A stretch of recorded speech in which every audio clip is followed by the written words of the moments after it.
Charlene Palmore-Lewis and I meet in a park known to many as Washington Square Park in Philadelphia. But when people only know this place as Washington Square, Charlene says they're missing out on almost 200 years of history. Do you feel a certain way when you hear people referring to this as Washington Square? Yes, because they don't know their history. I want them to know that it's called the Southeast Square. I want them to know the whole history. And Charlene tells the whole history in a 3.5-hour tour she created and leads.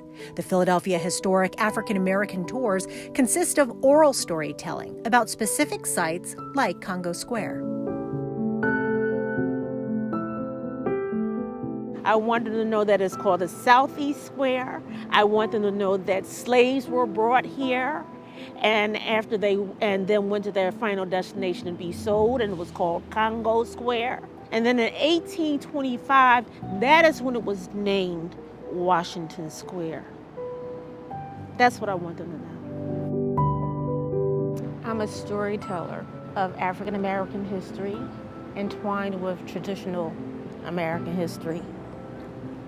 And the reason I say traditional American history, because I want everybody to know all history. African American history is all history. Other stops on her tour include the London Coffee House, where enslaved persons were auctioned, the site of a former whipping post at 2nd and Market Streets. I do tell you about some of the horrors that happened in Philadelphia, because there are some. I talk about the horrors in other states because they need to know.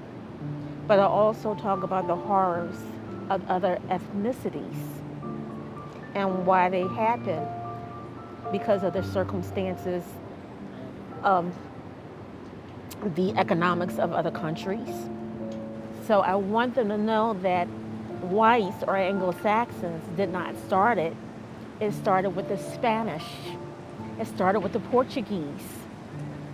It started with the Africans. So they need to know that history. The Philadelphia Museum of Art is a stop. The museum's chief architect was African American. And the tour ends at Mother Bethel African Methodist Episcopal Church near 6th and Lombard Streets, which was founded by Bishop Richard Allen in 1794. He was a slave. He was free, emancipated. Harriet Tubman, William Still. These persons stopped there and spoke at the rostrum to encourage people to fight for the Civil War. So you have a lot of history going on right here in Philadelphia. So there's a lot to be told. I believe that if we knew our history, we would be a better people.